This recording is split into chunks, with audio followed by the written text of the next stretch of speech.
As duas vagas de cheias que assolaram a província de Sofala entre outubro e janeiro deste ano deixaram um rastro de destruição, afetando mais de 22 mil famílias, equivalente a 115 mil pessoas e provocando 31 mortes, resultado tanto das inundações quanto das descargas atmosféricas.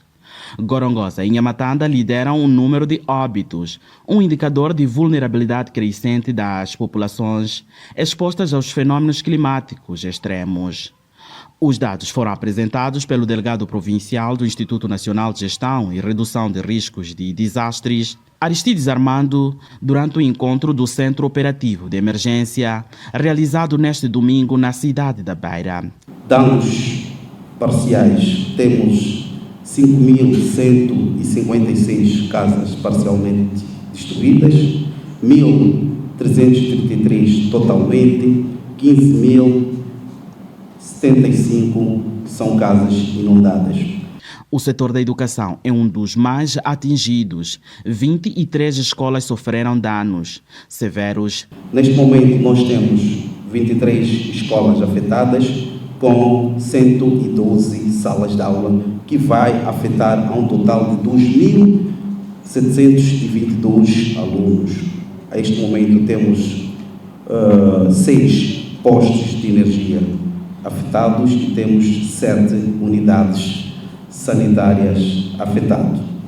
O distrito do Buzi permanece como o epicentro da tragédia, com 9.229 famílias afetadas, seguido de Machanga e Caia, igualmente pressionados pela subida repentina das águas.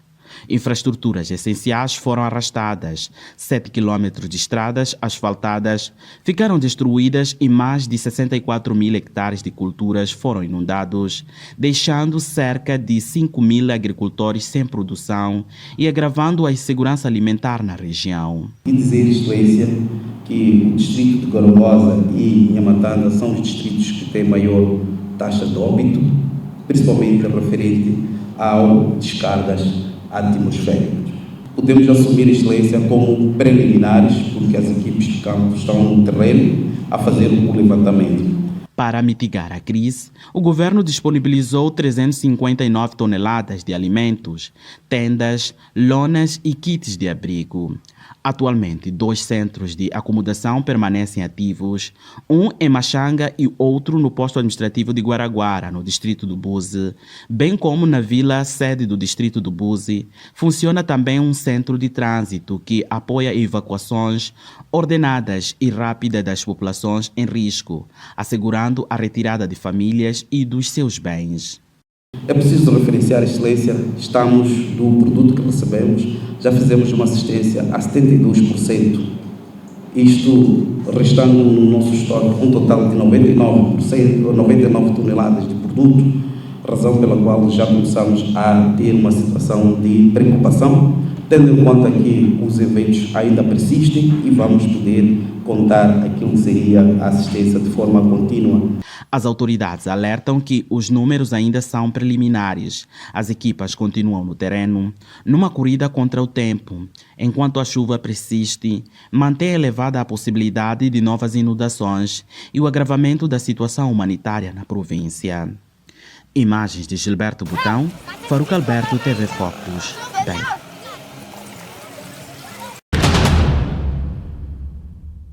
O Comandante-Geral da Polícia da República de Moçambique, Joaquim Sive, encerrou nesta segunda-feira a Operação Consolidação, uma operação lançada no âmbito da quadra festiva. Na ocasião, o Comandante-Geral da PRM fez saber que pelo menos 37 pessoas morreram e outras 38 ficaram gravemente feridas no país, em resultado de 34 acidentes de viação, registrados entre os dias 12 de dezembro e 16 de janeiro do ano em curso. No âmbito da segurança rodoviária, foram registrados 34 casos de acidentes de viação, com 72 casos de igual período anterior. Uma redução tênue. Preocupa-nos, companheiros, ainda que tenhamos reduzido os acidentes de viação. O fato de perdermos um compatriota na via pública para nós é uma tragédia.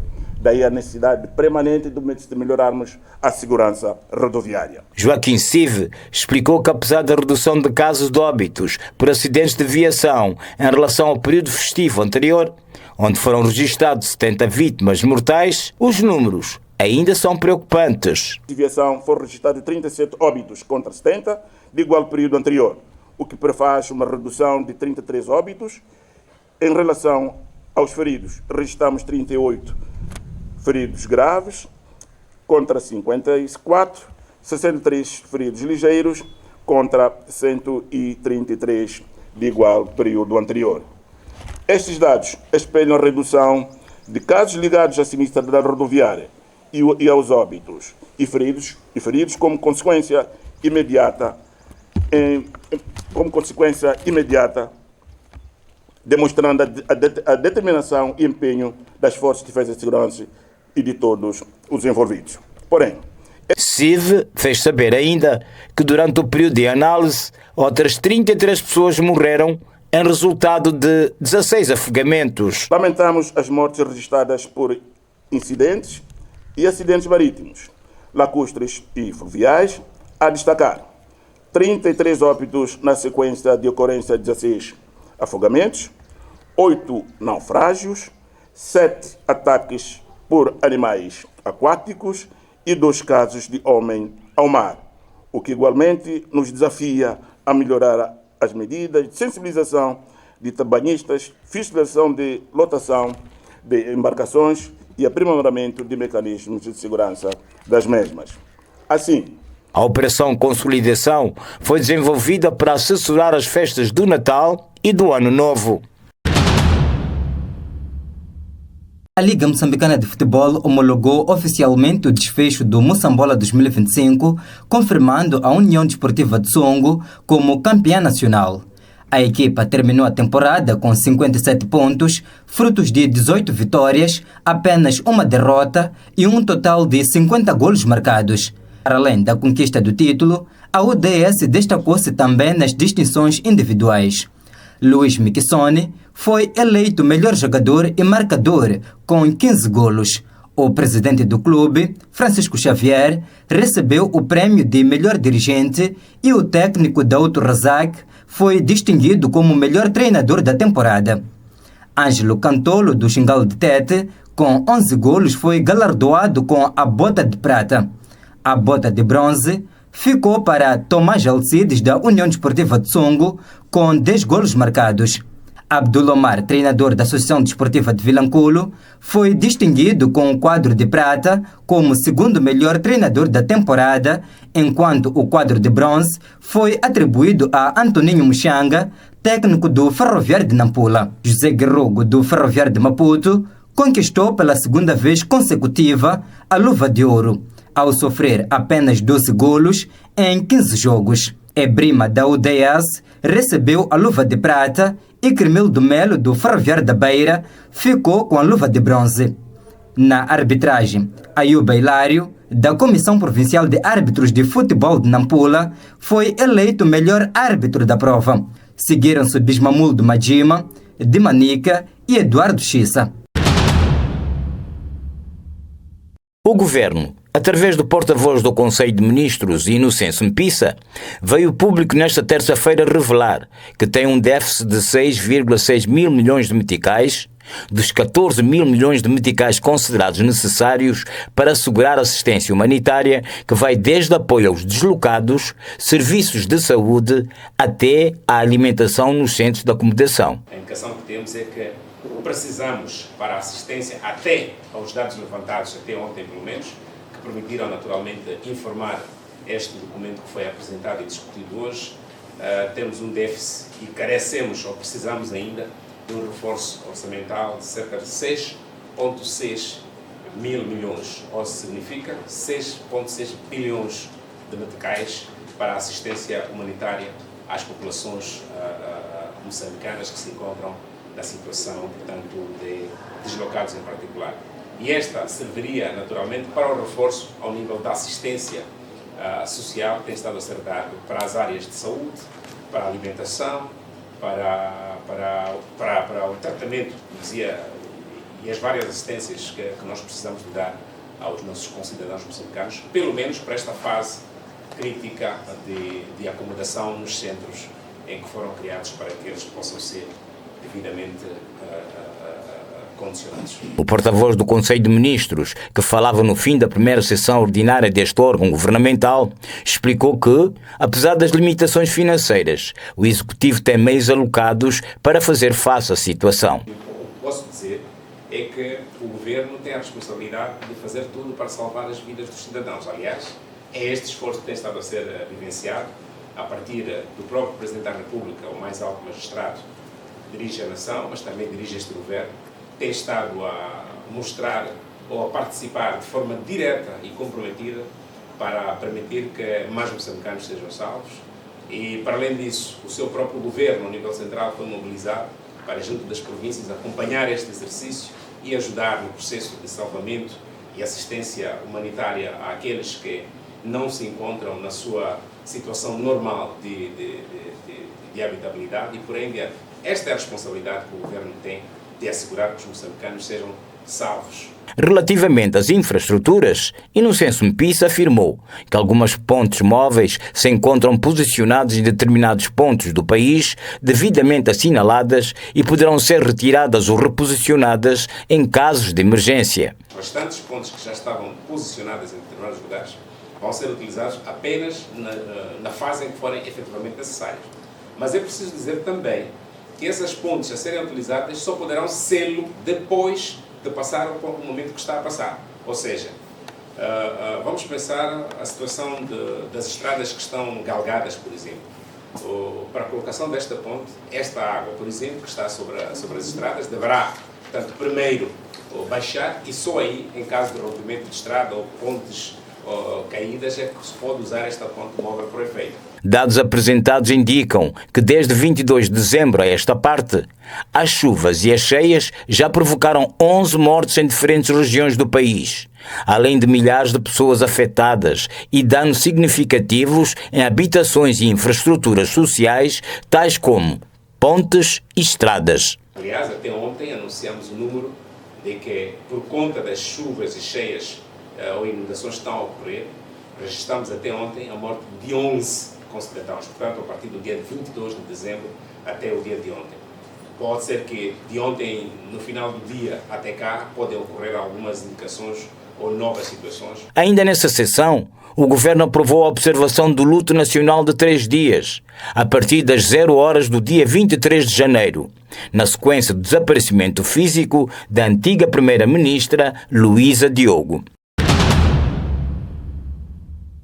O Comitê Operativo de Emergência, SENOI, concedeu nesta quarta-feira uma conferência de imprensa para atualizar a situação das bacias hidrográficas a nível nacional na sequência das intensas chuvas que têm vindo a cair no país nos últimos dias.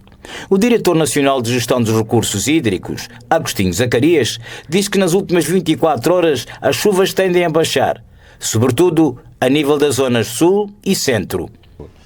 As chuvas vão abrandando e se este episódio que estamos aqui a reportar não acontecer, podemos ter dias melhores nos próximos dias. No entanto, Agostinho Zacarias diz que apesar do abrandamento da precipitação pluvial, há ainda 7 bacias hidrográficas que continuam em alerta máxima. Que temos cerca de 7 bacias hidrográficas que ainda continuam em alerta.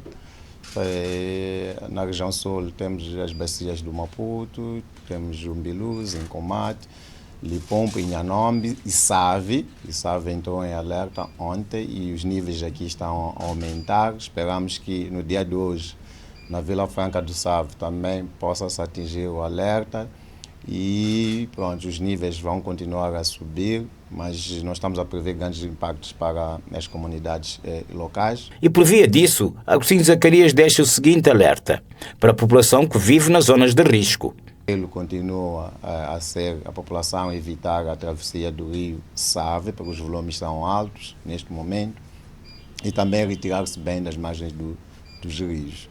E na região centro, nós temos a Bacia do Buzo, que ainda continua com níveis altos, Pungue, Mafambice, por causa do processo da intrusão salina, e depois também temos a Bacia do Zambeze, que neste momento também está em alerta em diferentes pontos e está a receber caudais altos que estão a fluir para a barragem de de hidrelétrica de Cauabassa e não constitui ainda grande perigo para a população neste local.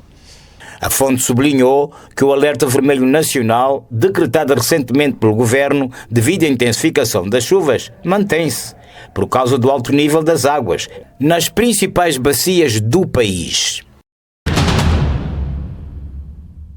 A Associação Comercial da Beira, ACB, em conjunto com o Conselho Empresarial Provincial, CEP, e diversas entidades empresariais, lançou uma campanha urgente de angariação de recursos materiais, alimentação e apoio financeiro para assistir as vítimas das inundações que assolam as regiões centro e sul do país. A iniciativa abrange associados e não associados numa clara demonstração de que a solidariedade não conhece fronteiras institucionais. Aquilo que estávamos também a comentar ontem, nem todos são associados, não estão ligados a associações, mas são empresários. Sim. Então é um movimento empresarial, seja pequeno, grande. Sim. Sim. Na verdade, quem está a liderar o movimento é o CEP, a ACB e o CEP. E nós estamos a lançar para todos os empresários. Falando à imprensa na Beira, Félix Machado apelou ao envolvimento voluntário de todos os moçambicanos, sublinhando que este é o momento de unir esforços em jeito de irmandade, sem qualquer distinção partidária, religiosa, social ou econômica. Para o representante, o país precisa recuperar o espírito de união que marcou a resposta ao ciclone Idai, quando os sofalenses e todo o país se levantaram como um só para apoiar as vítimas. É um movimento solidário e todos nós temos a consciência do que está a passar na zona, está a acontecer na zona sul, depois dessas chuvas, e mesmo aqui na região centro. Então, do sofrimento que nós vemos da nossa população, achamos que a Beira tinha que se juntar, a província sul tinha que se juntar. O mesmo aconteceu quando foi o tempo do Idai, que todo o país se juntou e lutou pela nossa cidade da Beira. Este é o momento de nós também pararmos de refletir e trazer alguma contribuição aos nossos irmãos que estão a sofrer na Zona Sul e na Zona Centro. Machado explicou que os apoios podem ser canalizados para a ACB, o CEP e outros pontos de recolha que serão anunciados brevemente, reforçando a necessidade de ação imediata para que a ajuda chegue a tempo às famílias que perderam tudo. Podes contactar a ACB, por isso que a ACB está aqui presente, pode contactar o CEP, pode contactar qualquer um de nós está aqui presente nesta imagem. E, através desses canais, os produtos irão chegar. Mas, através também desta comunicação que nós fizemos hoje, e depois dos dados que vamos dar, números de telefones que vão estar presentes no panfleto, são esses elementos de contacto que toda a gente usará. E iremos também indicar onde poderão fazer a entrega e em que armazéns. Já temos armazéns identificados e já há pessoas que estão a fazer entrega de produtos. Então, lá vai-se fazer a devida catalogação, a separação por tipo, para depois embalar e fazer a entrega. Então, essa comunicação ou essa informação terão vocês mais tarde para incluir nas vossas comunicações. Ao concluir o seu discurso, o representante da classe empresarial frisou que, embora o movimento solidário seja do setor empresarial, não significa que apenas os empresários devem abraçar a causa. Pelo contrário, enfatizou que a missão exige o contributo de todos os cidadãos, instituições e grupos sociais. A Direção Nacional de Identificação Civil concedeu nesta quinta-feira uma conferência de imprensa para fazer o balanço das atividades realizadas ao longo do ano passado no que toca à melhoria de qualidade dos seus serviços. E a grande decisão tomada por esta instituição do Estado ao longo do ano passado foi a isenção de pagamentos de taxas para todos os cidadãos que queiram obter bilhete de identidade pela primeira vez, independentemente da idade. Temos a emissão do bilhete de identidade de primeira via de forma gratuita.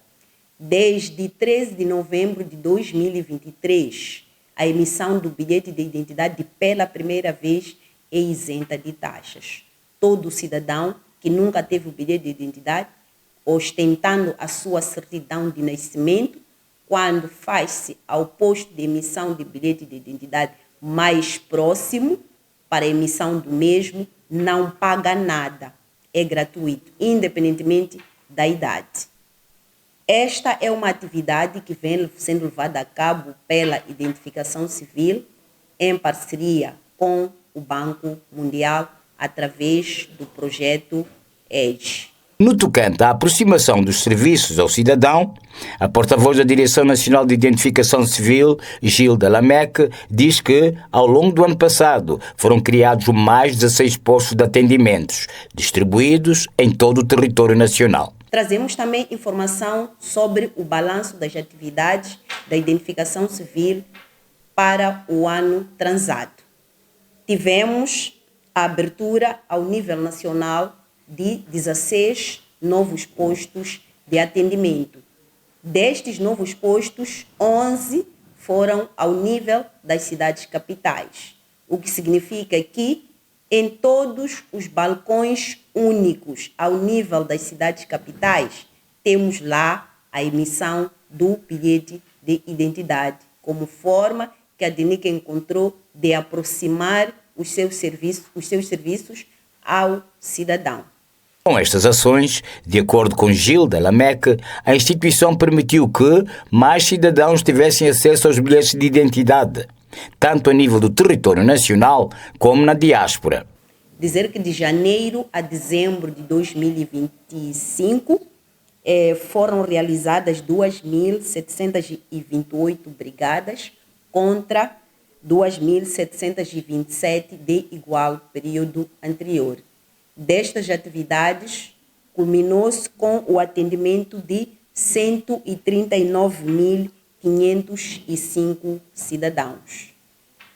Em relação à emissão de bilhetes de identidade na diáspora, que é uma atividade também que vem sendo levada a cabo pela identificação civil, foi possível, de janeiro a dezembro de 2025, a emissão de 3.782 bilhetes de identidade para igual número de cidadãos residentes na diáspora, bem como aquilo que é em termos comparativos para o ano transado, que foi o ano que antecede 2025, neste caso, fazendo uma comparação, na altura foi produzido 3.342 bilhetes de identidade, o que significa que registramos uma subida.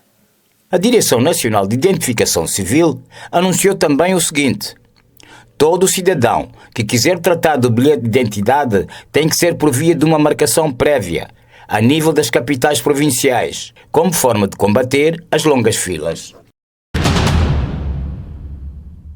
A Federação Moçambicana de Futebol diz que o Moçambola 2025 ainda não foi homologado e, por isso, não reconhece os vencedores anunciados pela Liga Moçambicana de Futebol.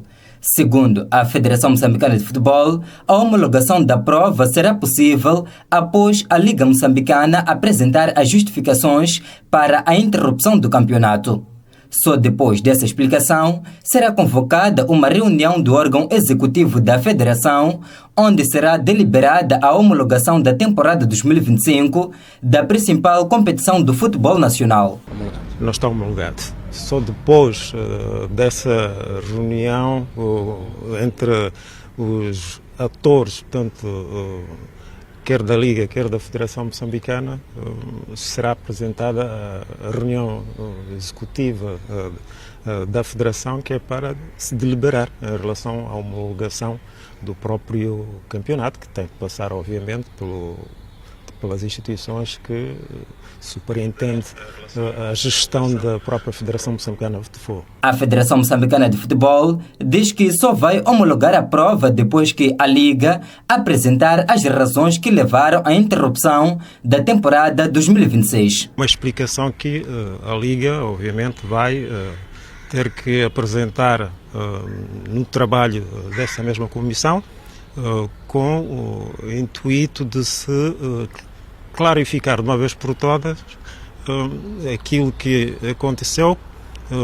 permitindo assim a Federação Moçambicana de Futebol homologar oficialmente o novo campeão e as equipas que descem de divisão, ainda que a Liga já tivesse anunciado, portanto, quem são as equipas que descem de divisão, mas é necessário que haja uma explicação com que base, efetivamente, levou a Liga a ter que decidir pela descida de divisão das equipas que foram anunciadas. Margem de uma reunião entre a Federação e a Liga Moçambicana de Futebol, Gervásio de Jesus, vice-presidente da Federação Moçambicana de Futebol, explicou que foi discutido o futuro do Moçambola e as razões que levaram ao cancelamento da temporada passada.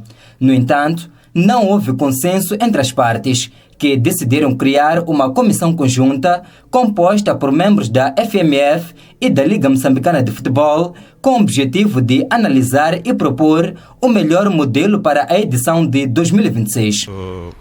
No sentido de se criar uma comissão de trabalho entre a Liga Moçambicana e a Federação, que vão tentar harmonizar as ideias com o objetivo fundamental de se estabelecer o melhor modelo competitivo para o Moçambola referente a 2026. Recorde-se que, de acordo com o calendário futebolístico nacional, o Moçambola tem início previsto para o mês de março.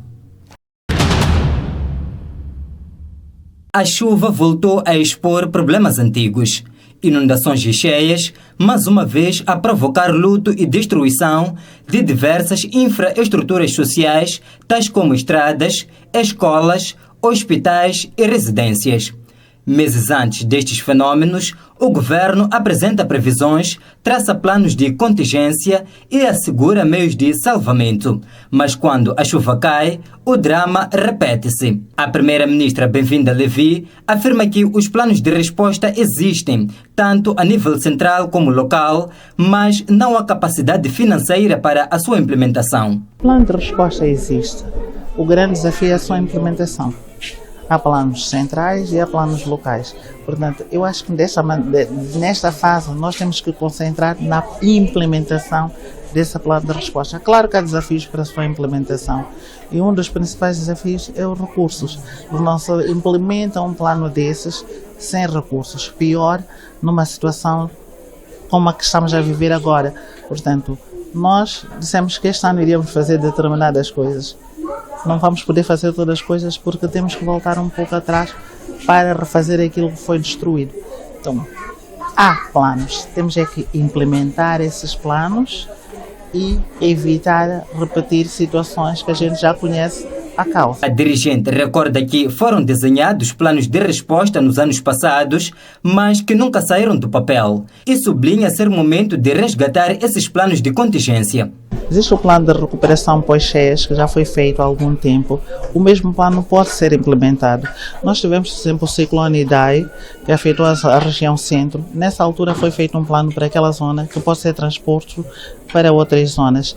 Na região sul também não é a primeira vez que nós temos cheias. Então, recuperar esses planos, adaptar a situação atual, porque não precisamos de descobrir coisas novas, são as mesmas situações.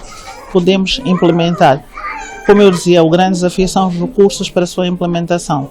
Levi refere que a situação tende a voltar à normalidade, sublinhando que há necessidade de adotar novos hábitos para que situações desta natureza não voltem a acontecer. A situação, o pior já passou, começamos a nos recuperar, mas temos que recuperar com novos hábitos que nos impeçam de voltar para situações que estamos a viver e que nós sabemos que podemos evitar.